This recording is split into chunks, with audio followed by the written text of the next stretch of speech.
ശക്തമായ മഴയിൽ തെക്കൻ കേരളത്തിലും വ്യാപക നാശനഷ്ടമാണ്. ഇടുക്കിയിൽ മരം വീണ് ഇതര സംസ്ഥാന തൊഴിലാളി മരിച്ചു. മധ്യപ്രദേശ് സ്വദേശിയായ മാലതിയാണ് മരിച്ചത്. രാജകുമാരിയിൽ മരം വീണ് വീട് ഭാഗികമായി തകർന്നു. മുനമ്പം ഹാർബറിൽ മരം കടപുഴകി വീണ് 5 വാഹനങ്ങൾക്കാണ് കേടുപാടുകൾ സംഭവിച്ചത്. ഫോർട്ട് കൊച്ചി സാന്താക്രൂസ് മൈതാനത്തിനരികിൽ കൂറ്റൻ മരം കടപുഴകി വീണു. ഭൂതത്താൻകെട്ട് ഡാമിലെ 4 ഷട്ടറുകൾ ഉയർത്തി. പെരിയാറിന്റെ തീരത്തുള്ളവർ ജാഗ്രത പാലിക്കണമെന്നാണ് മുന്നറിയിപ്പ്. മലങ്കര ഡാമിലെ 5 ഷട്ടറുകൾ ഉയർത്തി. തിരുവനന്തപുരം പൊന്മുടി ഇക്കോ ടൂറിസത്തിലേക്കുള്ള സന്ദർശനം നിരോധിച്ചിട്ടുണ്ട്. കൊല്ലം പോളയത്തോട് കാറ്റിലും മഴയത്തും പരസ്യ ബോർഡ് മറിഞ്ഞു വീണ് തലനാരിഴയ്ക്കാണ് വൻ അപകടം ഒഴിവായത്. സിജോ വർഗീസ് വിവരങ്ങൾ നൽകും. സിജോ, തെക്കൻ കേരളത്തിൽ മഴ എത്രത്തോളം ശക്തമാണ്? എവിടെയൊക്കെയാണ് നാശനഷ്ടങ്ങൾ ഉണ്ടാകുന്നത്? ദിവ്യ, മലയോര മേഖലകളിലും ഒപ്പം തന്നെ താഴ്വാരങ്ങൾ പ്രദേശങ്ങളിലും ശക്തമായ മഴ പെയ്യുന്നുണ്ട്. ഇടുക്കിയിൽ മരം വീണ് ഒരു മരണവും സംഭവിച്ചിട്ടുണ്ട്. പാമ്പാടുംപാറയിൽ മരം വീണ് ഇതര സംസ്ഥാന തൊഴിലാളി സ്ത്രീ മരിച്ചിരിക്കുന്നു. മധ്യപ്രദേശ് സ്വദേശി മാലതിയാണ് മരിച്ചത്. ഇന്നലെ ഉച്ച കഴിഞ്ഞ് 3:30 ഈ അപകടം ഉണ്ടാവുന്നത്.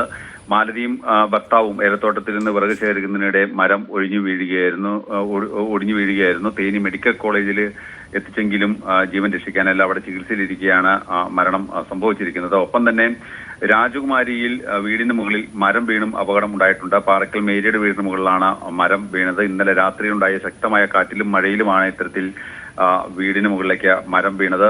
മേൽക്കൂര തകരുകയും ഭിത്തിക്ക് വിള്ളലുണ്ടാകുകയും ചെയ്തിട്ടുണ്ട്. വീട്ടുപകരണങ്ങൾ നശിച്ചിട്ടുണ്ട്. തലനാരിഴയ്ക്കാണ് ഈ വീട്ടുകാർ പരിക്കേൽക്കാതെ രക്ഷപ്പെട്ടത് എന്നുള്ളതാണ് ഏറ്റവും എടുത്തു പറയേണ്ട ഒരു കാര്യം. ഒപ്പം തന്നെ ഈ ഇടുക്കിയെ സംബന്ധിച്ച് ഹൈറേഞ്ചിലും ലോ റേഞ്ചിലും ശക്തമായി മഴ പെയ്യുന്നുണ്ട്. ഇടപെട്ട് മഴ പെയ്യുന്ന ഒരു സ്ഥിതിവിശേഷമാണ് ഉള്ളത്. അതുകൊണ്ട് തന്നെ ഈ പല ജാഗ്രതാ നിർദ്ദേശവും മുന്നറിയിപ്പും എല്ലാം തന്നെ ജില്ലാ ഭരണകൂടം നൽകുകയും ചെയ്തിട്ടുണ്ട്. ചെറു ഡാമുകളിൽ ജലനിരപ്പ് ഉയർന്നിട്ടുണ്ട്. ജലനിരപ്പ് ക്രമീകരിക്കുന്നതിന്റെ ഭാഗമായി കല്ലാറുകുട്ടി, മലങ്കര ഡാമുകളുടെ ഷട്ടറുകൾ തുറക്കുകയും ചെയ്തിട്ടുണ്ട്. നിയന്ത്രിതമായ അളവിൽ വെള്ളം പുറത്തേക്ക് ഒഴുക്കുകയും ചെയ്യുന്നുണ്ട്. മുതിരപ്പുഴയാർ, പെരിയാർ, ഒപ്പം തന്നെ മൂവാറ്റുപുഴ, തൊടുപുഴ ആറുകളിലെ തീരപ്രദേശങ്ങളിലുള്ളവർക്ക് ജാഗ്രതാ നിർദ്ദേശം നൽകുകയും ചെയ്തിട്ടുണ്ട്. ഈ തീരപ്രദേശങ്ങളിൽ ജലനിരപ്പ് ഉയരാൻ സാധ്യതയുള്ളതിനാൽ മീൻ പിടിക്കാൻ ഇറങ്ങരുത്, ഒപ്പം തന്നെ പുഴയിൽ കുളിക്കാൻ ഇറങ്ങരുത് തുടങ്ങിയ നിർദ്ദേശങ്ങളെല്ലാം തന്നെ നൽകിയിട്ടുണ്ട്. അതുപോലെ തന്നെ ജില്ലയിൽ മലയോര മേഖലകളിൽ വിനോദയാത്രകൾക്ക്, വിനോദസഞ്ചാര കേന്ദ്രങ്ങളിലെല്ലാം തന്നെ നിയന്ത്രണങ്ങൾ ഏർപ്പെടുത്തിയിട്ടുണ്ട്.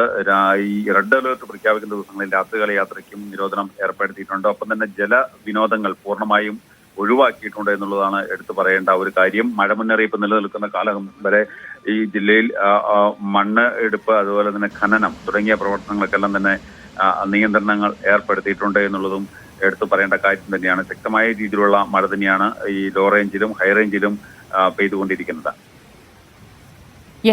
കേരളത്തിലുടനീളം മഴ തുടരുന്നുണ്ട്. ആ രീതിയിൽ തന്നെ അതിശക്തമായ കാറ്റിലും മഴയിലും